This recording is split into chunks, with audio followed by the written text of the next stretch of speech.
Fala pessoal, um abraço para você que me acompanha em mais uma edição do Como os Caras Vêm, mais um vídeo aqui no canal do Frossar, hoje para a gente analisar esse jogo de amanhã, de domingo, entre Atlético e Bragantino pelo Campeonato Brasileiro. Eu sei que você está pensando muito no jogo da Libertadores contra o Fluminense, jogo da volta na próxima quarta-feira também na Arena, mas tem um jogo importante, o Campeonato Brasileiro, antes, por isso o Diego Pérez da 102 FM lá de Bragança está aqui comigo, sabe tudo de Bragantino, acompanha o time do Braga por onde vai, inclusive estará na Arena para esse jogo e está aqui comigo para a gente conversar sobre a partida de amanhã. Antes de a gente começar o bate-papo com o Diego, eu peço aquela moral para vocês, para que deixem um like nesse conteúdo, se inscrevam no canal se não forem inscritos. Eu vou deixar também aqui na descrição do vídeo o caminho para você encontrar o trabalho do Diego, as redes sociais dele. Siga o Diego também, porque é nosso parceiraço aqui no canal, beleza?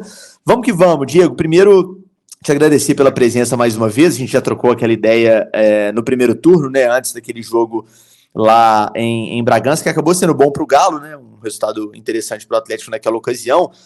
Agora o jogo na Arena MRV, o Galo deve preservar alguns titulares para o jogo, pelo menos alguns. Como é que chega esse Bragantino? Antes de a gente falar do jogo especificamente, eu queria que você falasse do momento do time, porque eu estava dando uma olhada, né? O time já foi eliminado na Copa do Brasil e na Sula.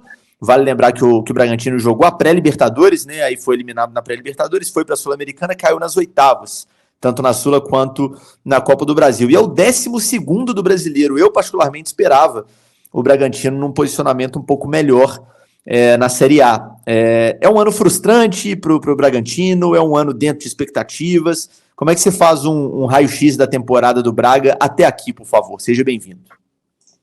Bom, Guilherme, mais uma vez obrigado aí pelo convite. Legal demais estar aqui no canal mais uma vez para falar sobre Atlético Bragantino. Na nossa análise, eu digo dos cronistas esportivos aqui da cidade, né, de Bragança, e também da torcida, é um ano sim frustrante do Red Bull Bragantino, porque imaginava-se, depois de uma temporada em que o clube briga em certo momento ali pelo título brasileiro, chega numa semifinal de Campeonato Paulista, que o Bragantino vá conquistar coisas maiores, ou pelo menos vai brigar por coisas maiores. Isso não aconteceu, né? Caiu de maneira muito precoce, primeiro na pré-Libertadores, tudo bem que pegou o Botafogo, mas não era esse Botafogo da atualidade, né? Não tinha tantas contratações assim. Fez um bom jogo no Rio de Janeiro e acabou não fazendo um bom jogo em Bragança Paulista. Então, teve a oportunidade de classificação direta para a Libertadores ali e acabou não conseguindo. O mesmo se dá no Campeonato Paulista também. Chegou a uma semifinal como favorito diante de um Santos em um estádio neutro, foi ali em Itaquera, e o Bragantino acabou perdendo também para o Santos. Na Copa Sul-Americana, a mesma coisa. O Bragantino foi melhor que o Corinthians nos duelos, né, contra o Corinthians nas oitavas de final. Teve 3 pênaltis ali ao seu favor, que se fizesse, se classificaria. Aí o Hugo Souza foi lá, pegou os pênaltis, mas também teve, por parte dos jogadores do Bragantino ali, né, um certo nervosismo, pênalti mal batido e tudo mais. Também teve uma possibilidade muito grande de classificação na Copa do Brasil e acabou sendo eliminado. Então o ano é frustrante. O Campeonato Brasileiro em si, a gente sabe que é muito difícil, né? Exceto os times que estão ali brigando na parte de cima da tabela, com alto investimento, os outros times ficam nessa oscilação de meio de tabela mesmo. Só que os resultados, somado ao desempenho, também não têm agradado. Voltou a vencer contra o Bahia, numa possibilidade de vencer o segundo jogo contra o Grêmio na última rodada, acabou mais uma vez não apresentando um bom futebol. Então é um ano de muitas oscilações, é um ano de mais contestação do técnico Pedro Caixinha à frente do Bragantino, por mais que ele tenha muito respaldo da diretoria, eu acho que é um ano de mais contestação na opinião geral, assim, da torcida e da imprensa, e dá para dizer sim que até aqui é um ano frustrante. A partir daqui, com as contratações, aí a gente vai ver ao longo da temporada. Perfeito, nós vamos falar das contratações também, da janela do meio do ano do Braga. Antes, uma curiosidade, eu estava olhando assim, os resultados da temporada, né? Não foi campeão paulista, salvo engano, foi eliminado na semi, cai nas oitavas da Copa do Brasil e da Sula, não disputou nem a fase de grupos da Libertadores porque caiu na pré, deu o azar aí de pegar o Botafogo, apesar do que você bem disse, não era esse Botafogo, mas já é um time forte.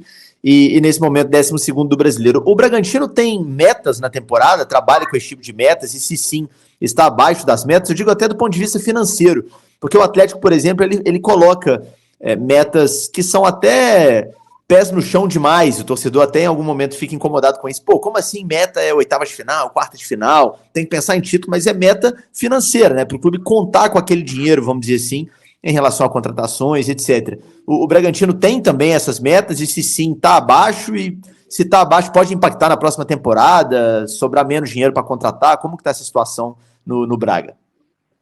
Olha, no Campeonato Brasileiro está abaixo. Curiosamente, né, por aqui o diretor esportivo, Diego Serri, ele não fala muito, até por conta de uma situação, de uma determinação ali que vem da matriz, que vem da Red Bull lá de fora, então ele acaba não falando muito. Curiosamente, nesta última sexta-feira, ele conversou com a imprensa e esse tema foi colocado, né, o Bragantino está bem, na opinião geral, assim, da direção, da matriz. Ele disse que em relação aos resultados nas Copas, até que está, por ter chegado na semifinal do Paulista, por ter conseguido na era Red Bull a melhor posição no Campeonato Paulista, na Copa do Brasil, como o Clube Atlético Bragantino, já chegou nas quartas, mas não chegou como o Red Bull Bragantino ainda. Então, na opinião geral, assim, nas Copas até que tá legal. Já no Campeonato Brasileiro, aí ele admitiu que sim, o rendimento está baixo, a colocação está muito abaixo do que eles imaginavam, e a meta a partir daqui é conseguir uma melhor classificação, quem sabe, para a Copa Sul-Americana e sonhando muito alto uma pré-Libertadores, mas é se livrar de vez ali da zona de rebaixamento, né? Tá 6 pontos acima do primeiro time dentro da zona de rebaixamento, é conseguir uma pontuação para que não fique tão perto ali do Z4 e quem sabe beliscar uma Copa Sul-Americana e sonhando muito alto uma pré-Libertadores. Essa é a meta. Quanto ao orçamento, eu acho que foi o ano de menor orçamento assim, do Bragantino, até no que diz respeito a contratações. A matriz acabou não aumentando o orçamento e o futebol brasileiro subiu muito nesse quesito, né, com a chegada das SAFs, enfim, as equipes estão investindo mais. E o Bragantino seguiu investindo, que investe desde 2020, por exemplo. Então, não conseguiu fazer contratações de peso, perdeu jogadores importantes, como o Léo Ortiz no começo da temporada, agora acabou perdendo o Elinho, que era o melhor jogador do time também, e vai se virar meio que com o que tem. Foi uma janela bem tímida em questão de peso de contratações, assim, até contratou em número, mas não contratou jogadores que a gente fala, pô, esse cara vai chegar para fazer a diferença. Então é esperar para ver o que vai ser daqui para frente mesmo. Eu tenho umas perguntas sobre o campeonato e sobre o Caixinha, sobre o jogo, obviamente, mas já que a gente já falou de contratação, vamos matar de uma vez esse tema. Fala para o atleticano aí que está vendo o vídeo, como que foi essa janela do meio do ano do Bragantino, quem que saiu, quem que chegou, dos que chegaram, para quais posições são esses reforços, só para o atleticano que lembra do Bragantino do primeiro turno ter uma noção de como que esse time mudou para o jogo da Arena MRV.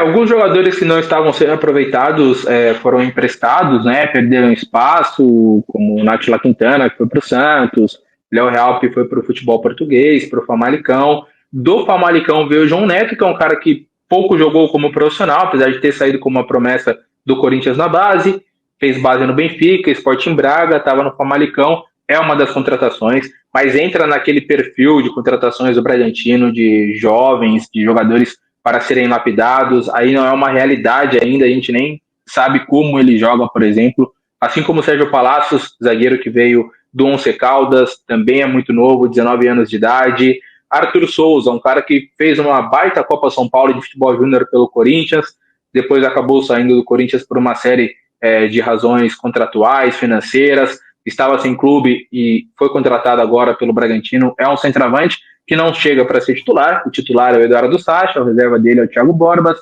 então é mais uma contratação visando o futuro. O primeiro a chegar, e aí eu acho que é o mais pronto desses, foi o John, que veio do Palmeiras, talvez o mais conhecido. Ele já ganhou espaço, tem sido titular, deve ser titular, inclusive, contra o Atlético Mineiro neste domingo. Então, acho que dá para tratar como uma principal contratação, já está bem ambientado ali ao estilo de jogo do técnico Pedro Caixinha, e anunciou, nesta última quinta-feira, a contratação do português, e aí é o único que foge do padrão de contratações, e a contratação do Ivan Cavaleiro, que acabou vindo, ele fez a última temporada no Lille da França, ela é por conta de que o Bragantino perdeu o Elinho, foi vendido por mais de 85 milhões, uma negociação histórica para o clube também, foi vendido ao Toluca do México, e o Bragantino teve muito perto de contratar o Carlos Vinícius. Carlos Vinícius do que passou pelo Tottenham, está no Fulham, né? passou pelo Benfica, PSV, enfim, vários times do futebol europeu.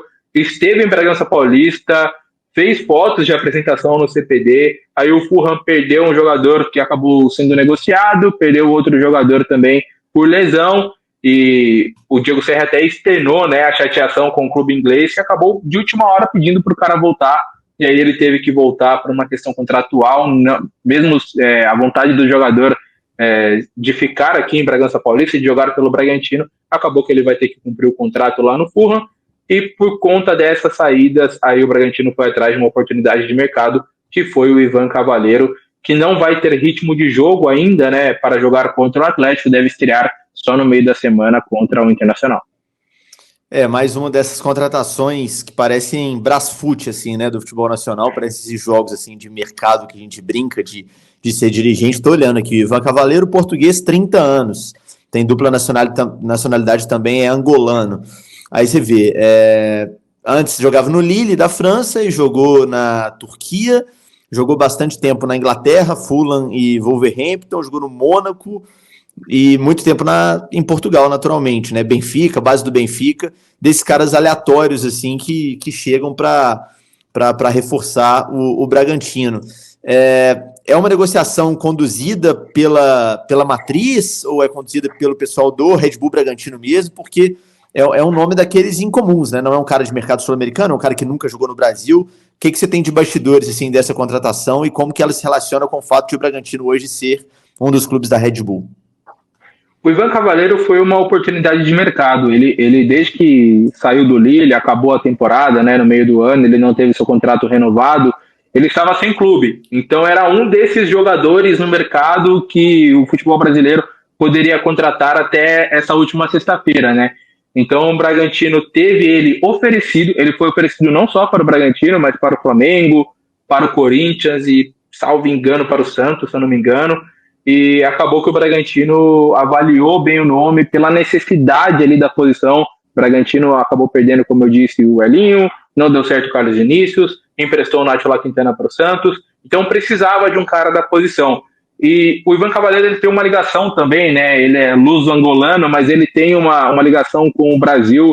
Se eu não me engano, a esposa do pai dele é brasileira, então ele acompanhava o futebol brasileiro, ele tinha esse desejo de jogar no futebol brasileiro, e não custou quase nada para o Bragantino, né? Não teve operação de contratação, vai pagar apenas o salário, e fez um contrato curto, de 3 meses, e claro que tem gatilhos, né, para uma prorrogação, caso o Bragantino queira que ele continue, o atleta já disse que é desejo de ficar aqui por um bom tempo, mas o Bragantino acaba só ganhando com essa contratação. Se não der certo, é só não renovar o contrato do atleta.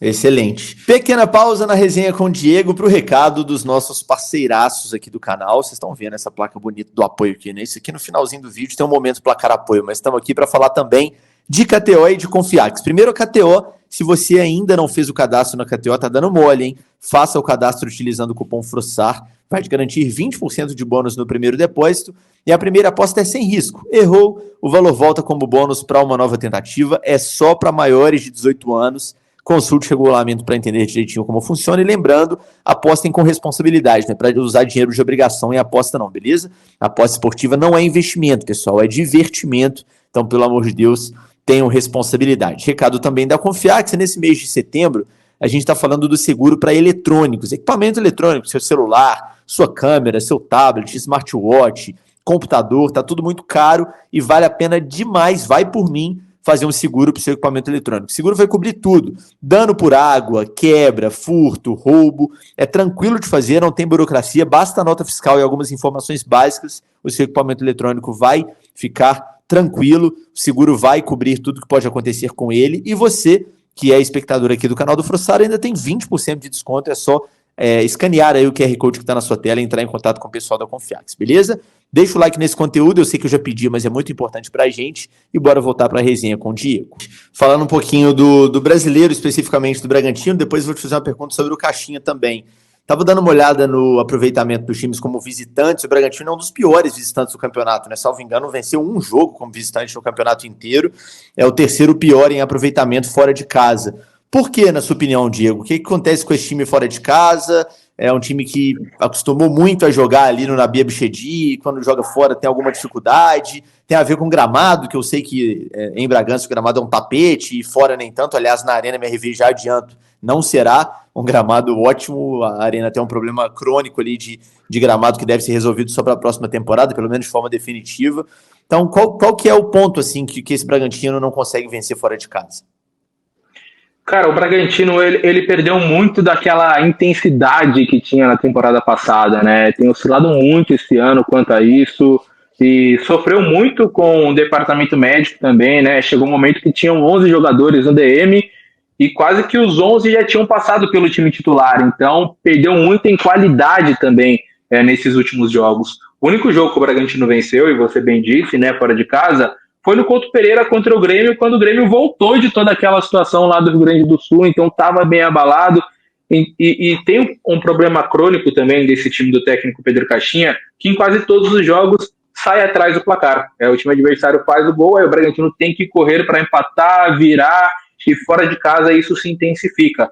Então acho que dá para tratar como a maior, assim, o maior agravante do Bragantino fora de casa, que não consegue sair na frente ali do marcador, tem que correr atrás do placar, e esse time não estava tão ambientado com isso, talvez falte um pouco mais de intensidade, falte um pouco mais de experiência também, já que a maioria dos jogadores ali são jovens. Eu acho que foi o que mais pegou no Campeonato Brasileiro até aqui, e eu acho que é o principal responsável, esses pontos são os principais responsáveis para o Bragantino não estar bem na tabela de classificação. Sobre o Pedro Caixinha, você falou que talvez seja o momento de maior pressão em cima dele desde a chegada dele à Bragança. Essa pressão ela acontece muito em função de quê exatamente? Assim, qual é a queixa do torcedor do Bragantino hoje? Você falou já algumas coisas, o time perdeu um pouco de intensidade, o time sai atrás sempre no placar, mas taticamente, especialmente no que diz respeito a desempenho, o que o torcedor nesse momento do Braga tem se incomodado nesse time do Pedro Caixinha? Eu acho que são mais as escolhas, assim, né? A insistência com alguns jogadores, por exemplo. O Vitinho, há tempos não joga bem. Eu acho que foram poucas as vezes, assim, que o Vitinho teve um baita desempenho no Bragantino desde que ele acabou chegando no Atlético Paranaense. E ele sempre é titular, sendo que tem um Vinicinho que está surgindo da base muito bem. Ele tinha outras opções, como o Nacho, por exemplo, que ninguém entende o porquê não foi tão aproveitado.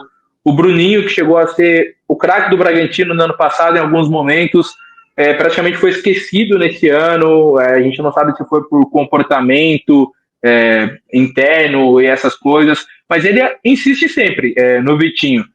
Thiago Borbas, outra insistência também. Em algum momento ele deixou até o Eduardo Sacha no banco, que é uma referência desse time, para colocar o uruguaio Thiago Borbas, que a torcida pega no pé, ele até faz gols assim, mas gols que não impactam tanto nos resultados, né?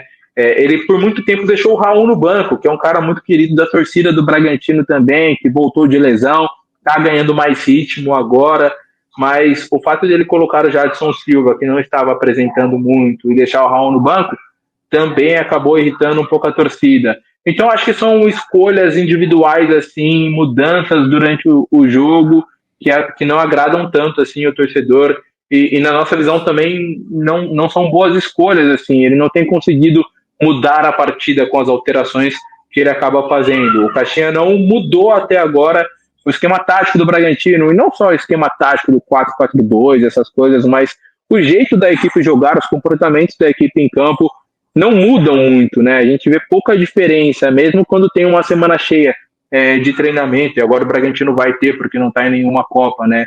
Talvez isso até ajude no trabalho do técnico. Então, acho que todas essas questões têm irritado um pouco o torcedor do Bragança. Quando você falou a primeira vez que na nossa conversa que o Caixinha vive esse momento de instabilidade, assim, em relação ao torcedor, de pressão do torcedor, até da imprensa, você falou, cara, mas apesar do respaldo da diretoria, o fato de ser uma SAF, de ser um clube que não é um clube de massa, né, de uma torcida gigantesca, impacta menos, você acha, essas crises do torcedor chegam menos no clube? Quem toma essa decisão talvez não sinta tanto essa pressão? Você acha que internamente, agora esquecendo o lado do torcedor, internamente, pensando no clube, o Caixinha sofre algum risco de demissão nessa temporada? Ou você acha que realmente a ideologia e a visão da SAF é a continuidade do trabalho e ele será o treinador do Bragantino, não só para o restante da temporada, como para 2025 também? O contrato dele vai até o final de 2025. Eu questionei essa semana o diretor esportivo, ele disse que se depender da diretoria, o técnico Pedro Caixinha vai cumprir o contrato dele no Red Bull Bragantino, que ele tem respaldo total do clube e o fato de ser um clube empresa, claro que ajuda, porque não tem o conselho deliberativo na orelha do diretor e essa coisa toda, né? E a torcida do Bragantino é uma torcida pequena, né? Principalmente em relação aos times da Série A do Campeonato Brasileiro. Então não impacta tanto, a repercussão não impacta tanto internamente, como nos clubes grandes, como o Atlético Mineiro, acaba impactando, né? Uma pressão de organizada, essa coisa toda. Por aqui não tem muito isso. Quer dizer, não tem isso. Então o time acaba não sofrendo muito com o externo. Teve uns 2, 3 episódios do técnico se virar para a torcida, retrucar, uma discussão aqui e ali, mas que não geraram nada, assim, internamente no clube, né? Então acaba não tendo esse impacto e a ideia da direção é continuar com o trabalho do técnico Pedro Caixinha, até porque entende que a oscilação é normal e nós entendemos também, né, que a oscilação acaba sendo normal e que talvez ir no mercado no meio de temporada para tentar achar um técnico novo não seja a melhor opção. Vamos falar do jogo em si agora, do provável Bragantino e de desfalques. Tem algum desfalque ou o time está completo? Você já citou que o time tem semana cheia para trabalhar, ao contrário do Atlético, né, que vai ter que preservar porque está no meio de uma disputa de Libertadores. Os desfalques e o provável Bragantino para o jogo deste domingo, por favor. Eu acho que o principal desfalque mesmo tá ali na lateral direita, porque ele não tem o Nathan Mendes, que está num trabalho de transição, acho que ainda não vai ter ritmo pro jogo de domingo. E o Jadson Silva, que é um volante, mas que foi titular pelo lado direito no jogo contra o Grêmio, levou o terceiro cartão amarelo. Então, provavelmente, o Hurtado é quem vai jogar ali na lateral. E ele também não gera essa confiança, assim, nem mesmo do técnico, né? Porque acaba improvisando um volante ali na lateral. Então, o equatoriano Hurtado deve ser o titular. Eu acho que esses desfalques são os principais. Isso porque o Eric Ramírez ainda não tem condição, mas é um cara que já está há um tempo no DM, está começando agora um trabalho de transição. O Lucão está no DM, mas é um goleiro reserva, né? O Cleiton é o titular. E o Juninho Capixaba há um tempo está no departamento médico, está na Itália fazendo um tratamento, enfim, não está aqui no Brasil. Então esses são os principais desfalques aí do Bragantino, que conta com a volta do Lincoln, que não jogou contra o Grêmio porque estava suspenso, mas provavelmente ele vai começar ali no banco de reservas, o meio-campo titular, Matheus Fernandes, Lucas Evangelista e John John, ou Raul, Lucas Evangelista e John John. Vamos do goleiro ao atacante, só para a gente ter uma ideia do provável time, por favor. Claro que é provável, né? Pode ser que tenha alguma surpresinha aí para a hora do jogo. Então, o Cleiton, ex-Galo, é o capitão do Bragantino no gol, o Hurtado na direita, a zaga deve ser formada pelo Pedro Henrique e o Douglas Mendes, ou pelo Douglas Mendes, ou pelo Pedro Henrique e o Eduardo Santos. Tem uma dúvida. Ele até chegou a testar durante a semana, em um dos raros treinos abertos que tivemos, uma formação ali com 3 zagueiros. É uma possibilidade, mas não sei se vai ser concretizado ali na escalação inicial. Na esquerda ele tem a volta do Luan Cândido, que também estava se recuperando de lesão, mas já está treinando 100%, ele deve voltar à lateral no lugar do Guilherme. O meio-campo com Matheus Fernandes, Lucas Evangelista e John John. Raul pode entrar nesse time também. Aí o ataque com Vinicinho, Vitinho e Eduardo Sacha. Esse deve ser o time titular aí do Bragantino, com o Henry Mosqueira indo para o banco. Perfeito, não reclama de raros treinos fechados não, porque é melhor raros do que nenhum, vai por mim. Acredita em mim que os raros treinos abertos fazem falta. Diego, vamos lá, você falou, já caminhando aqui para o final do nosso papo, você falou há pouco que o Caixinha muda pouco o modelo de jogo, que é um time que joga geralmente com o mesmo modelo, 4-4-2. Só para o torcedor do Galo entender, assim, como que tem sido a postura tática mesmo do time do Bragantino, especialmente nos jogos fora. Eu pergunto isso porque no jogo de Bragança é um jogo muito aberto, né? O Bragantino, assim, joga e deixa jogar, se expõe muito, mas chega com muita gente na frente. É um jogo de trocação, aquele jogo interessante de assistir. Fora de casa é assim também, ou o Caixinha fora tenta ser um pouco mais defensivo? Como que você pode passar esse modelo do Bragantino? Até pra gente ter uma ideia também pro jogo de domingo. Olha, Guilherme, tem uma mudança ou outra em relação ao adversário, assim, né, do comportamento, mas no geral é a mesma coisa. E é o que você disse, o Bragantino ele joga e deixa jogar, o Bragantino procura atacar a todo momento, mas tem feito isso de uma maneira um pouco mais lenta do que fazia na boa fase do Bragantino. E dessa maneira acaba deixando também a defesa um pouco exposta, porque sai muito para o jogo, a defesa fica um pouco exposta.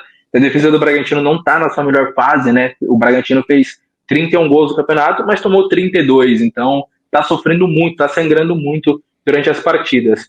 Mas é um time que busca o ataque, que tenta ser intenso, algo que não dá para reclamar desse time do Bragantino é o volume de jogo. Chega no segundo tempo, os jogadores estão tentando da mesma maneira que tentam desde o começo da partida, então fisicamente o time está muito bem atualmente, mas é isso, tenta jogar a todo momento, principalmente pelos lados do campo, utilizando bastante os dois pontas. Hoje o Vinicinho vive um bom momento, é o xodó da torcida, é o garoto, mas o Vitinho nem tanto, os laterais também não estão numa boa fase, tanto atacando quanto defendendo. Então, esse é o time do Bragantino, um time que acaba tentando bastante, mas está sendo pouco efetivo lá na frente e que está deixando muito a desejar na parte defensiva. Vamos ver como que vai ser esse duelo físico, porque o Galo, ao contrário do Bragantino, é jogo atrás de jogo, né? O Melito vai ter que preservar certamente alguns atletas e é aquilo, ou o Galo coloca um time menos testado, assim, mais reserva em campo e mais inteiro, né? Com mais frescura, como gostam de dizer os treinadores que falam espanhol, como é o caso do Melito, ou arrisca um ou outro titular ali, mas os caras já mais desgastados, então é um dilema aí pro técnico argentino do Galo. Pra gente fechar, Diego, vamos pro momento placar apoio mineiro aqui da nossa resenha, tá aqui a placa bonita, ó, que bonita essa placa, chegou hoje aqui a placona do placar apoio, que é a hora dos nossos palpites, né? O apoio ao nosso parceiraço aqui nos conteúdos pré e pós-jogo, hora de palpitar, então, para esse Galo e Bragantino. Você primeiro, Diego, as visitas sempre prioridade, depois eu dou meu placar apoio, meu palpite aqui pro jogo. Cara, o meu placar sincero assim é de um 2-2. O Bragantino tem tomado gols, mas acaba chegando bastante também, né? Eu tenho assistido um pouco as partidas do Atlético Mineiro e o Atlético também não tá oscilando bastante, né, ultimamente. Então eu acredito num 2-2, até pelo tempo a mais que o Bragantino teve de preparação, acho que vai bem para essa partida, mas é difícil acreditar que o Bragantino não vai tomar gol. Perfeito. Eu vou na sua linha de jogo aberto, gostei da teoria, tanto do Galo quanto do Bragantino. Eu vou meter um 3-2 pro Galo aqui de palpite. O seu placar, só que o Galo achando um golzinho a mais, que a gente tá precisando demais dessa vitória para ficar numa situação um pouco mais tranquila no brasileiro, porque o G6, G7 ali tá cada vez mais distante, e isso é bem preocupante. Diego, te agradecer mais uma vez, um ótimo papo, deu pra gente ter uma boa ideia aí de como chega esse Braga pro jogo. Grande abraço, precisando de qualquer coisa da gente aqui, é só chamar. Bom, a gente vai se ver provavelmente, né, lá na Arena MRV, nesse domingo. Então, agradecer mais uma vez pelo convite, agradecer aí também pelos atleticanos pelo carinho de sempre e que tenhamos, acima de tudo, né, um jogo legal de assistir lá na Arena. Valeu, Frossaro, um abraço.